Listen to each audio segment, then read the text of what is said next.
Accounting when it comes to business. Okay, I want to talk about accounting when it comes to this episode. Now, I know this is not the most exciting topic when it comes to entrepreneurs, unless you are a CFO type, right? The Chief Financial Officer, or maybe a person who has a background in accounting or in general loves math and punching in numbers. Now, I'm gonna tell you this, I'm not a huge fan of punching in numbers, I'm not a huge fan of mathematics and different things like that, but I am a huge fan of managing my own books and understanding what's happening in the books.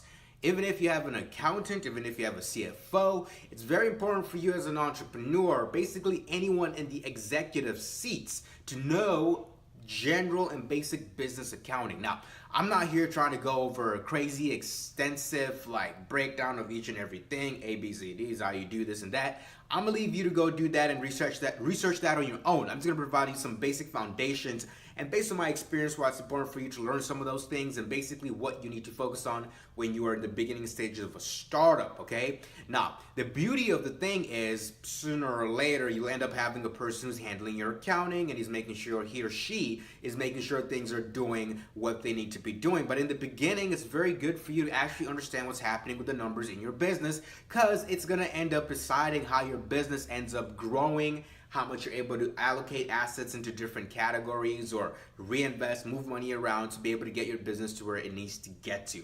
Okay, so the number one thing I believe when it comes to your accounting is basically understanding this two things. I know number one has two things in it, okay? Chill.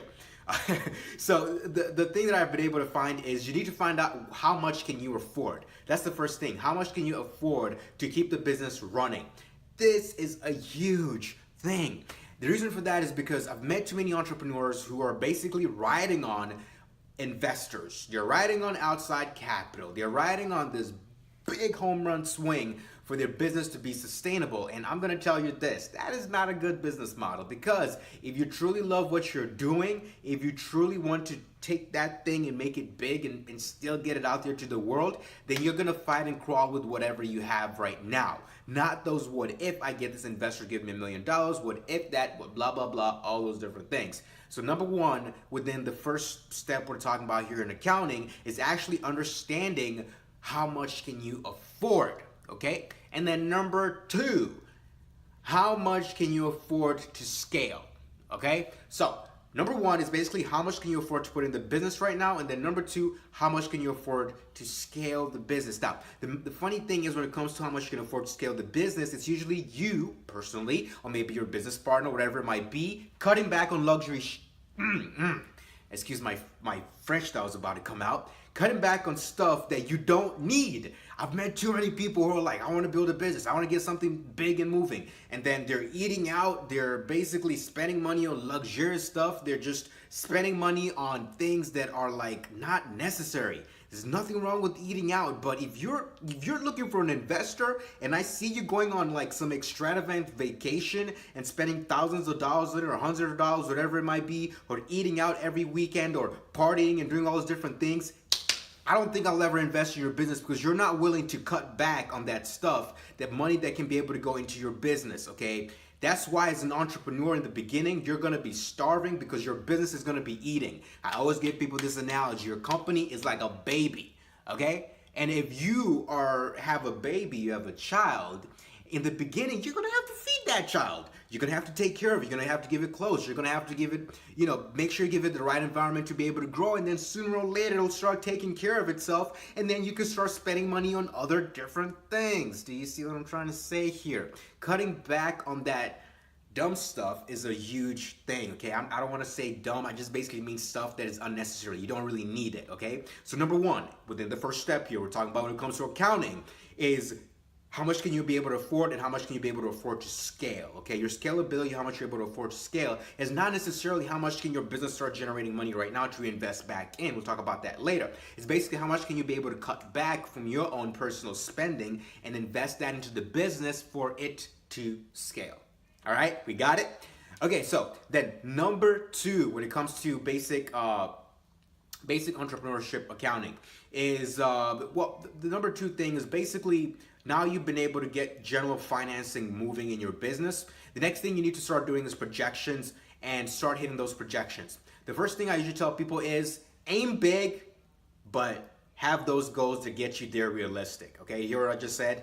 Aim big, okay? Because I've met too many people who are like, look, man, I want this business to make $1 million by the end of the year. And I'm like, slow your horses. I'm like, did you make $10,000 by the end of this month? They're like, well, no, we made like $250. And I'm like, how are you gonna make $1 million by the end of the year if you've not even proven that you can't even make enough to be able to and you have 6 months left in the year and you're saying you're going to make $1 million?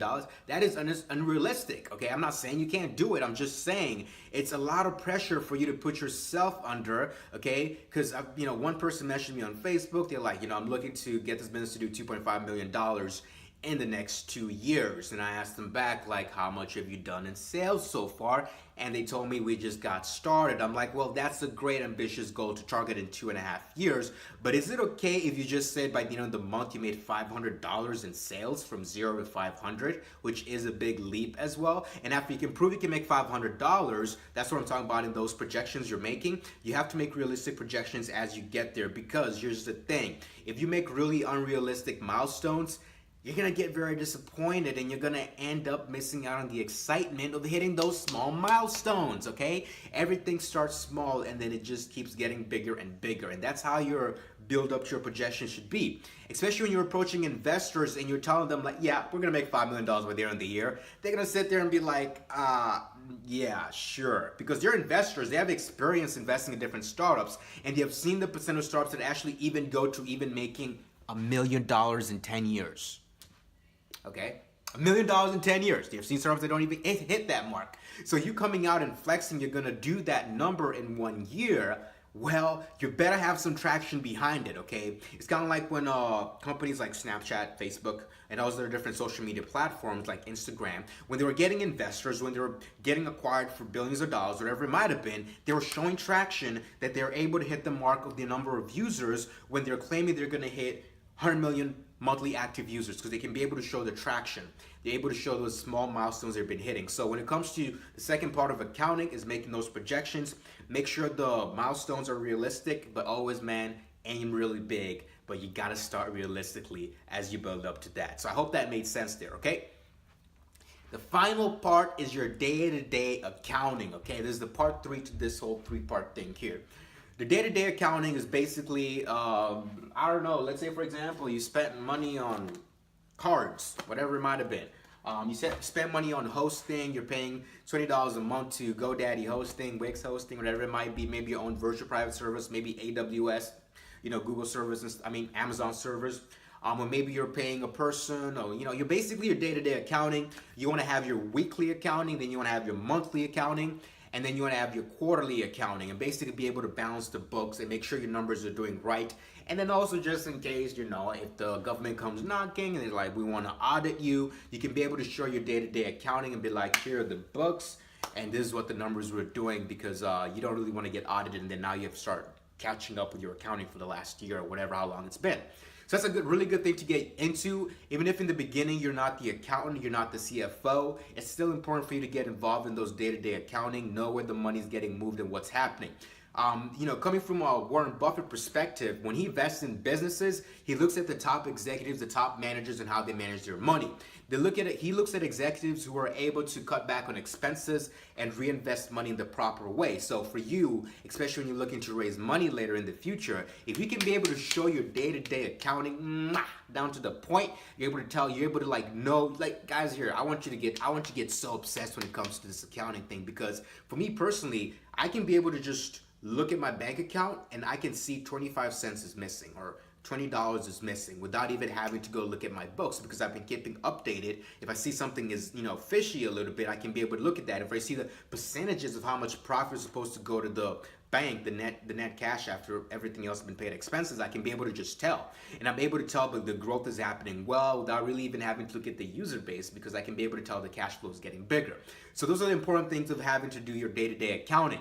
Now, the final unquoted part that's not added to this part series is basically when you get large enough, make sure to bring an accountant who's full-time. Make sure to bring an accountant who has an entrepreneurial mindset, because you want to have either it's going to be your CFO, whatever it might be. You have a person who's very lean and who's not going to be, too afraid to tell you like, hey, we cannot buy that expensive dumb couch. Okay, like, why are we buying a dumb couch? We're an internet company.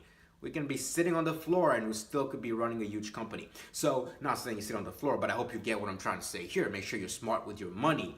And yeah, so basically that's it. When it comes to entrepreneurship, make sure you're doing accounting since day one or even before day one. Okay, so yeah, that's all I got for you guys on this episode. I know it wasn't as the regular episodes were able to go into some crazy stuff and stuff like that, but accounting is very key.